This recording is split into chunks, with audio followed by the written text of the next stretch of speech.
Hello, and welcome to Media Assault, the podcast about movies, music, and video games. Visit us online at MediaAssault.com or on Twitter at MediaAssault.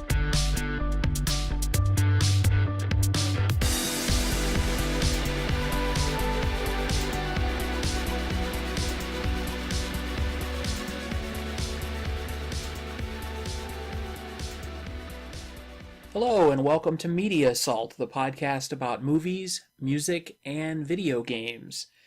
I'm Sean, and this week is about music. Specifically, I'm going to be doing a concert review of one of my favorite bands, Judas Priest. And I saw Judas Priest last night. The day I'm recording this is Friday, March 16th, 2018.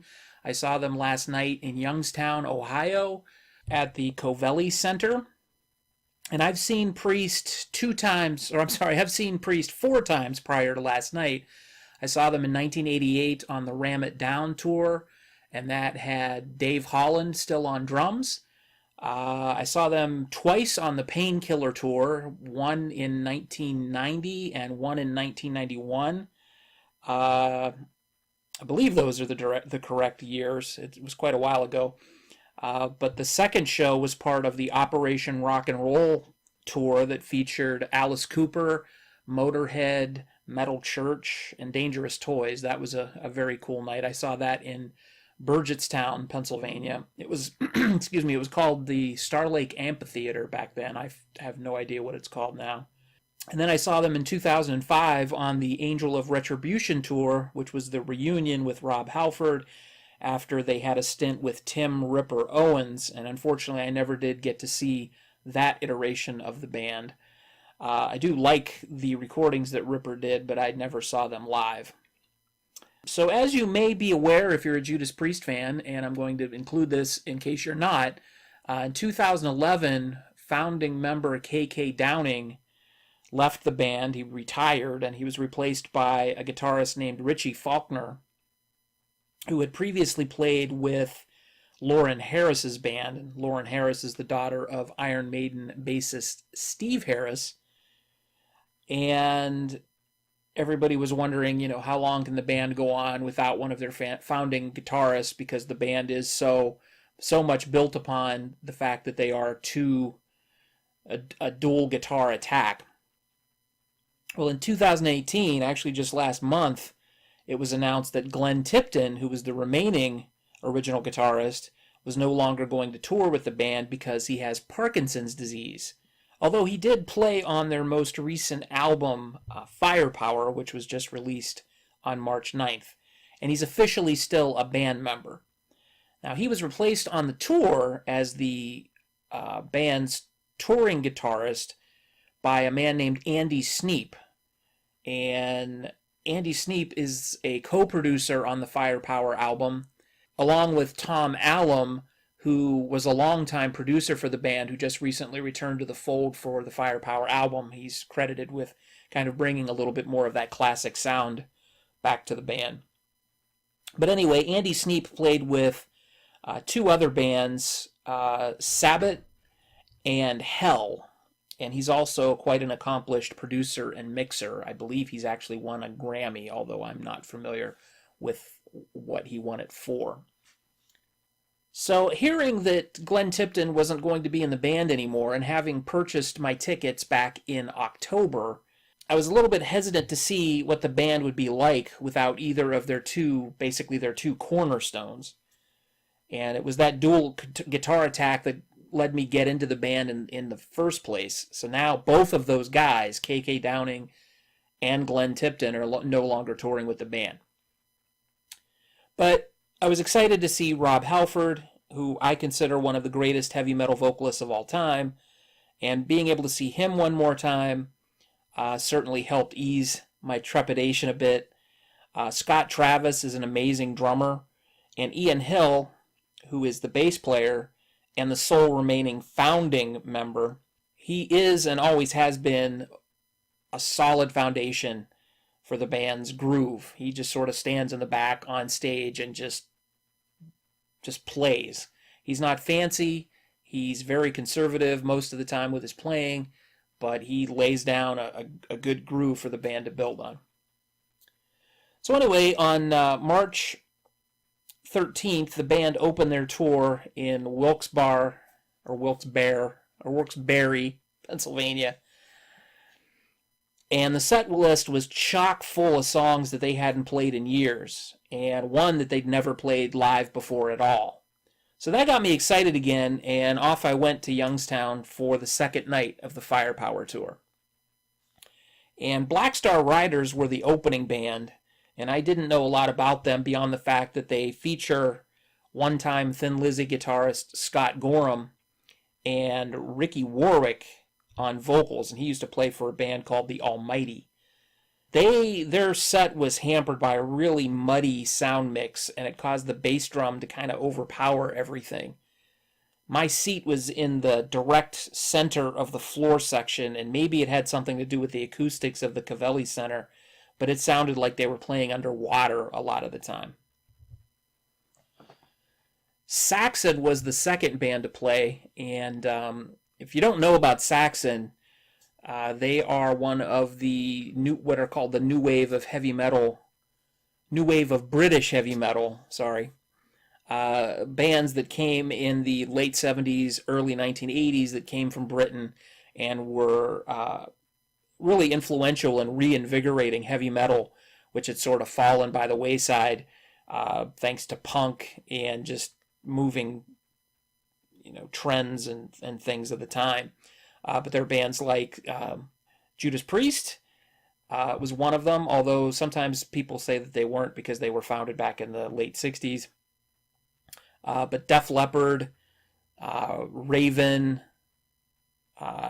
Angel Witch, and Saxon. Those are the ones that come to mind. I'm sure I left one off, so don't write me hate mail that I left out the biggest and best of the new wave of British heavy metal bands. But anyway, Saxon is a band that I really never got into, even though I was into a lot of those bands from that new wave of British heavy metal. I never really got into Saxon beyond one album called Strong Arm of the Law, and that featured a song called Dallas 1 p.m., which is just one of my favorite metal songs of all time, which is weird that I never got into the band beyond that, because that song is just awesome. I never had anything against the band. I always liked their videos when I saw them as a kid in high school. I used to watch a lot of cable TV. We had a satellite dish, and there was a network called Much Music that we would get out of Canada. It was sort of the Canadian MTV, back when MTV played videos. And they had a thing called the Power Hour, and I used to see Saxon's videos for Denim and Leather and Power and the Glory, I believe, all the time, and I really enjoyed the band, but I never really picked up any of their albums. But anyway, they were the second band last night, and their mix was considerably better than Black Star Riders. They sounded great. They did quite a bit of songs off of their new album, which is Thunderbolt, and I'd given that a few listens on Spotify. I really enjoy it, and they really knew how to get the crowd going, and I was really encouraged to see how they were received. I wanted to see how the crowd would accept them, because I grew up in the Youngstown, Ohio area, actually just across the border in Pennsylvania, and we never heard Saxon on the radio. Even when the stations did play some heavy metal, there was never any play of Saxon at all. So I was just kind of curious to how they would be received in basically my neighborhood, and I was pleasantly surprised. There were quite a few Saxon t-shirts. The crowd was very receptive to them, and the band seemed to indicate that they were pleased with the audience response. So it was really cool to see that. Of course, Priest was the reason I bought my ticket, and they went on a little bit late. They were supposed to go on at 9 o'clock last night, and they didn't hit the stage till about 9:15, and it was kind of cool how they came out. The lights darkened, and Black Sabbath's War Pigs sort of erupted over the PA system, and the crowd just immediately started singing along to it. And then the lights from the stage illuminated the curtain in front of the stage, and the taped intro of Guardians, a cut off the new album, played, and it's mostly keyboard oriented. And then the curtain dropped and the band just launched into Firepower, the title track off the new album. And any questions about Rob Halford's vocal ability at his age, those were immediately dashed. He just killed it. He just laid into it. And the band does use some effects on his vocals, mainly echo, but you can tell he's still singing live and he still sings powerfully. He may not have the same range that he had when he was younger, but he definitely sounds light years better than, say, Don Dokken or Jeff Tate or Paul Stanley do today. After Firepower, they went into Running Wild, which is from Hellbent for Leather back in '78, and that's one of my favorites from that album. And it was cool to see because the set list rather, was very varied. And like I'd said before, it was one of the reasons I was kind of excited about this tour, even though some of the members were missing, because they were really going to mix it up. And the next 3 songs that they played were Grinder, Sinner, and The Ripper.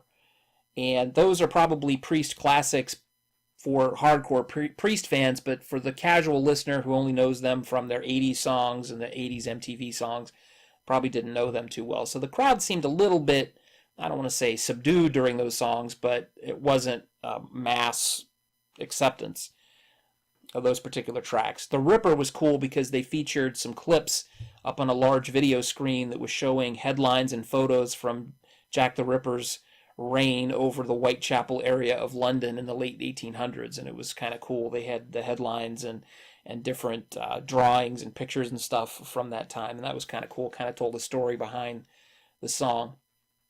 Next up was Lightning Strike, which is the first single off the Firepower album, and it went over really well with the crowd, which was good to see. Basically, I think that was the reason that the crowd kind of accepted that, is it was the first single. It came out a couple of months ago. It was released early. The album itself had just come out on March 9th, but we've had, a couple of months, month and a half or so to listen to this album, or listen to this single rather, and it just, people were singing along. It was great. Next up was a cut from Screaming for Vengeance, was Bloodstone. That's one of my favorites from that album. I don't know if they've played that recently. I haven't seen the band since 2005. I don't recall them playing it on that tour, but they may have. Then next up was pretty cool. It was Saints in Hell, which is a cut off the Stained Class album. And Rob basically told the crowd that this was only the second time in heavy metal history that the band had ever played the song live. And the first time was back in Wilkes-Barre, where they did it for the very first time. And I thought that they absolutely killed it live. It had a really cool and creepy visual behind the band of sort of these silhouetted puppets of like bats and a cobra and lions and demons, and one of them appeared to be, I think, Jesus. It was very cool, very creepy. It kind of set the tone for the song, and Rob just knocked it out of the park with his vocals. And next up, the familiar synthesized intro to Turbo Lover perked up the ears of people in the crowd that may have only been casual fans or knew the 80s MTV stuff. Or those people who ended up getting dragged to the show by their friends or family members or partners or whatever, who really didn't want to see it, but, oh, I know this song, that kind of recognition. So there was a great reaction to that. There were a lot of people singing along. The next song was really the biggest snoozer of the night, if you want to call it that. It was Angel from Angel of Retribution, and that slowed the tempo of the show way down. It kind of seemed to lose the crowd a little bit. I noticed a lot of people who'd been standing since the opening song sat down. It's possible that this song was included to show the band's softer side right after they played a radio hit. It didn't really win me over, though. But they recovered spectacularly with the rest of the show. After one more new song, which was Evil Never Dies off of Firepower, which is a great track, it was time for nothing but all-out Priest classics. It was like a listing of the personal best. If I were to write down my favorite songs of the band, a lot of these would be on that list. They played Some Heads Are Gonna Roll, Breaking the Law, which is one of those songs that they could drop and I really wouldn't miss it, but it is a Priest classic. I think if they didn't play it, more people would be upset than by them playing it for the umpteenth time. Hellbent for Leather, which of course brought out the Harley, and Painkiller, which was one of my absolute favorite tracks to see them do live. Then they took a break. It was sort of an encore thing. I mean, at this point, bands know they're going to come back out and play an encore, because if they didn't, people would hang them. If they didn't play these 5 songs, they played, well, 4 songs in a recording. They played The Hellion on tape, and then, of course, followed up with Electric Eye live, and then Metal Gods, You've Got Another Thing Coming, and then Living After Midnight.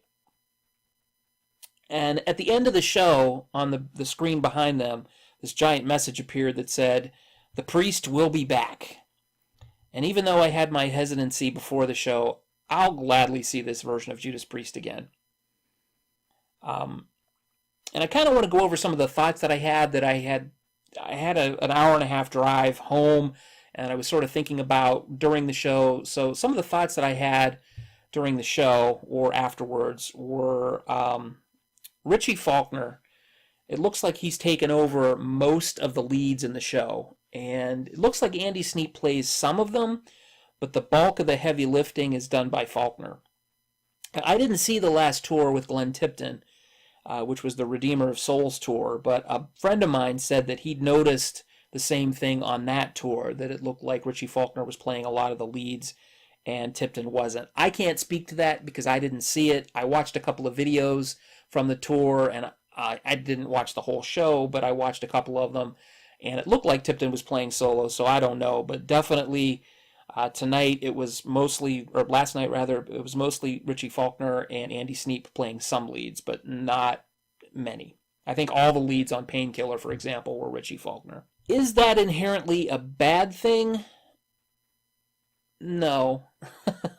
But it does mean that the biggest difference between this lineup and the classic Priest is that you're not going to get that trade-off between, 2 guitars standing up front, trading licks back and forth, which was the old Priest. So if you're looking for that, you're not going to find it. That might be a deal breaker for some. Your mileage may vary, I guess. And it's obvious that Richie Faulkner loves playing live. Throughout the entire show, he's making gestures at the audience members, pointing to people, smiling, laughing, just generally having what looks like the time of his life. But his playing doesn't suffer at all. He's comfortable on stage. He loves what he does.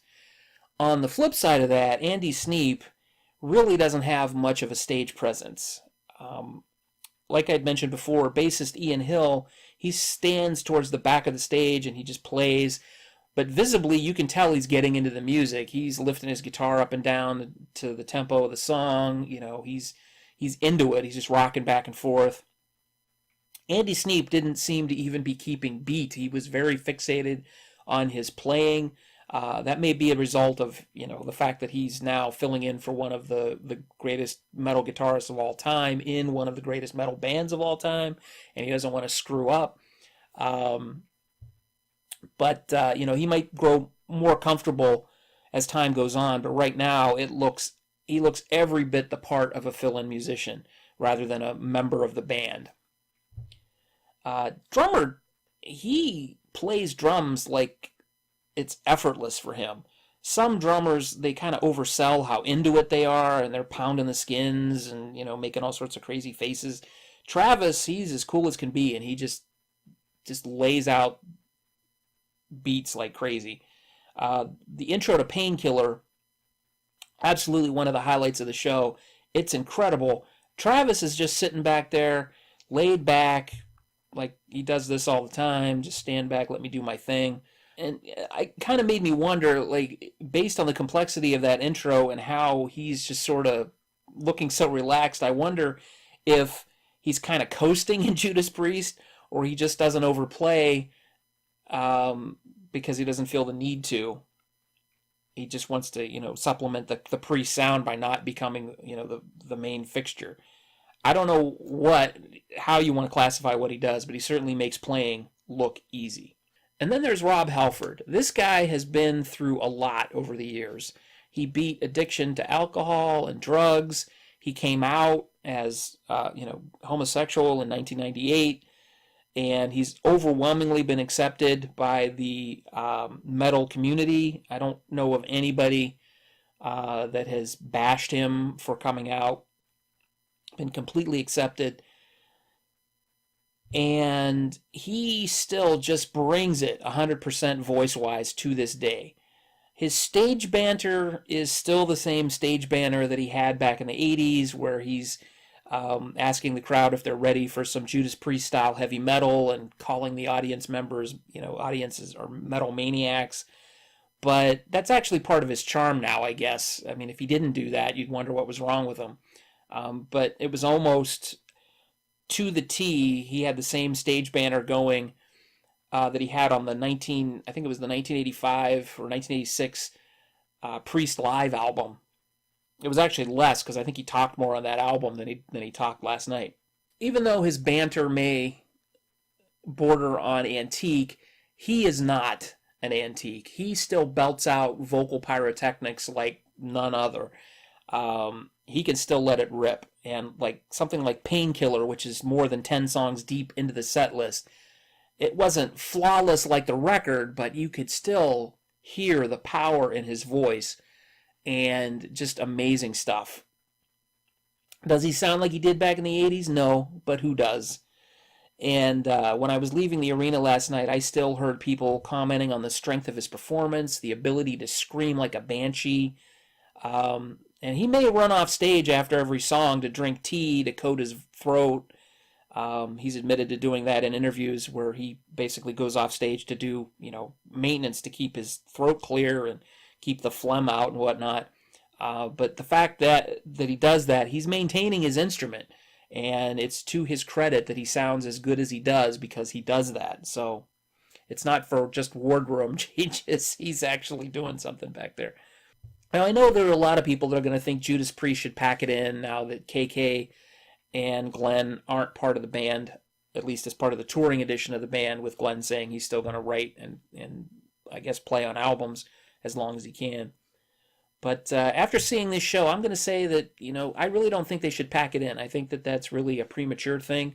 I'm pretty sure that most people who have seen this tour so far are glad that they went, and they would go see him again. I know I would.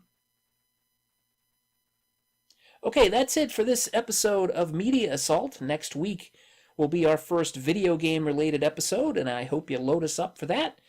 Be sure to take the time to rate the show wherever you listen to it, whether it be on iTunes, Google Play, or Buzzsprout. I'd appreciate your feedback. Always feel free to send me a comment at Sean@MediaAssault.com. That's SEAN at media-assault.com. I'm available at Media Assault on Twitter, and search for Media Assault, one word, on Facebook. Thanks for listening. Take it easy.